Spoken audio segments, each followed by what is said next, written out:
स्वागत है मेरे प्यारे बच्चों, आप सभी का आपकी अपनी हिंदी की कक्षा में। आज हम अपनी सचित्र हिंदी व्याकरण भाग 2 का अध्ययन करेंगे, जो Edurise India by Amit publications house द्वारा प्रकाशित है। आज हम इस पुस्तक के पाठ 1 का अध्ययन करेंगे और पाठ का नाम है भाषा, जिसे हम लैंग्वेज भी कहते हैं। तो चलिए शुरू करते हैं। बच्चों, नीचे दिए गए चित्रों को ध्यान से देखिए और समझिए। अब नीचे कुछ चित्र दिए हुए हैं, हमें इन्हें ध्यान से देखना है और समझना है। मैं अपने माता पिता के साथ गांव जाऊंगा। अच्छा, मेरे माता पिता तो कल मेला देखने ले जाएंगे। ऊपर आए चित्रों में लोग अलग अलग माध्यमों से अपने विचार दूसरों तक पहुंचा रहे हैं तथा दूसरों के विचार समझ रहे हैं।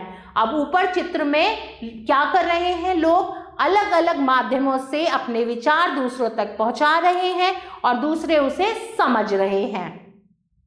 पहले चित्र में 2 बालक बोलकर अपने मन की बात कह रहे हैं। जो पहला चित्र था उसमें दोनों बच्चे बोलकर अपनी बात एक दूसरे को समझा रहे हैं। दूसरे चित्र में विचारों को समाचार पत्र के द्वारा पढ़ा जा रहा है और तीसरे चित्र में अध्यापक श्याम पट पर अपने विचार लिखकर विद्यार्थियों को समझा रहे हैं। इस प्रकार अपनी बात प्रकट करने का साधन भाषा कहलाता है। क्या कहलाता है? भाषा। क्या भाषा कहलाता है? अपनी बात प्रकट करने का साधन, वो साधन जिसके द्वारा हम अपने मन की बात दूसरों तक पहुंचाते हैं, उसे भाषा कहते हैं। भाषा के 2 रूप होते हैं, मौखिक और लिखित। अब आप नीचे दिए गए चित्रों को देखिए और अपनी अध्यापिका को बताइए कि उनमें क्या हो रहा है। अब नीचे 2 चित्र हैं। पहला मौखिक रूप, एक बच्चा बोल रहा है तथा बाकी बच्चे उसे सुनकर समझ रहे हैं। यह भाषा का मौखिक रूप है। मौखिक यानी मुख से निकला हुआ। अब इस चित्र में बाकी बच्चे तो सुन रहे हैं और एक बच्चा बोल रहा है, तो ये भाषा का कौन सा रूप है? मौखिक। मौखिक यानी मुंह से निकला हुआ। इस प्रकार हम बोलकर अपनी बात दूसरों तक पहुंचाते हैं। जैसे मैं बोलकर आपको समझा रही हूं ना, तो ये भाषा का मौखिक रूप है। अगर मैं इसे पढ़ूंगी तो ये भाषा का क्या है? लिखित रूप है। लिखित रूप, अध्यापक लिख रहे हैं और बच्चे उसे पढ़कर समझ रहे हैं। यह भाषा का लिखित रूप है। लिखित यानी लिखा हुआ। इस प्रकार हम लिखकर अपनी बात दूसरों तक पहुंचाते हैं। मौखिक में हम बोलकर पहुंचाते हैं और लिखित में हम लिखकर पहुंचाते हैं। लिपि, बोलते समय हमारे मुंह से कुछ ध्वनियां निकलती हैं। जब हम बोलते हैं तो हमारे मुख से कुछ ना कुछ अलग अलग ध्वनियां निकलती हैं। उन ध्वनियों को लिखने के लिए कुछ विशेष चिन्ह होते हैं। इन चिन्हों को ही लिपि कहते हैं। हिंदी भाषा की लिपि देवनागरी है। जो चिन्ह लिखे जाते हैं वो उसे क्या कहते हैं? लिपि। और हिंदी भाषा की लिपि क्या है? देवनागरी। और अधिक जानिए, मनुष्य की तरह जीव जंतुओं की भी अपनी बोलियां होती हैं। जैसे मनुष्य की बोलियां होती हैं, ऐसी ही जीव जंतुओं की भी बोलियां होती हैं। जैसे बिल्ली क्या करती है? म्याऊ म्याऊ। बकरी मै मै। और कुत्ता क्या करता है? भौ भौ। कौआ काऊ काऊ करता है। तोता टाए टाए। बत्तख कैसे करती है? Quack quack. कोयल कुहू कुहू करती है और कबूतर गुटरगू। तो देखिए, मनुष्य की भांति जानवर भी क्या करते हैं? बोलते हैं और उनकी जो बोलियां हैं वो अलग अलग होती हैं। आओ दोहराएं।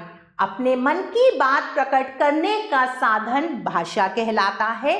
भाषा के 2 रूप होते हैं, मौखिक और लिखित। मनुष्य की तरह जीव जंतुओं की भी अपनी बोलियां होती हैं। अब आपकी बारी।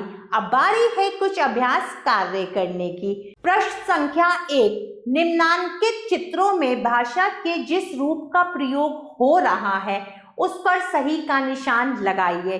अब चित्र को देखिए और भाषा के जिस रूप का प्रयोग हो रहा है इसमें आपको उस पर सही का निशान लगाना है। पहले चित्र में अध्यापक श्याम पट पर लिख रहे हैं, तो ये भाषा का लिखित रूप है। दूसरे चित्र में एक लड़की फोन पर बात कर रही है, ये भाषा का मौखिक रूप है। और अगले चित्र में लड़की लिख रही है, ये भी भाषा का लिखित रूप है। प्रश्न संख्या 2, सही वाक्य के सामने सही तथा गलत वाक्य के सामने गलत का निशान लगाइए। चलिए वाक्य पढ़ते हैं। भाषा के 3 रूप होते हैं। नहीं, भाषा के 2 रूप होते हैं।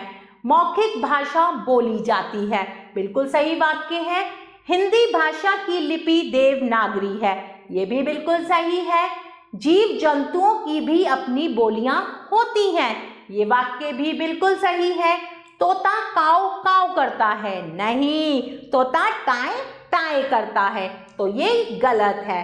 प्रश्न संख्या 3, चित्र देखकर लिखिए कि भाषा का कौन सा प्रयोग हो रहा है, मौखिक या लिखित। अब हमें चित्र देखना है और बताना है कि भाषा का कौन सा रूप प्रयोग हो रहा है।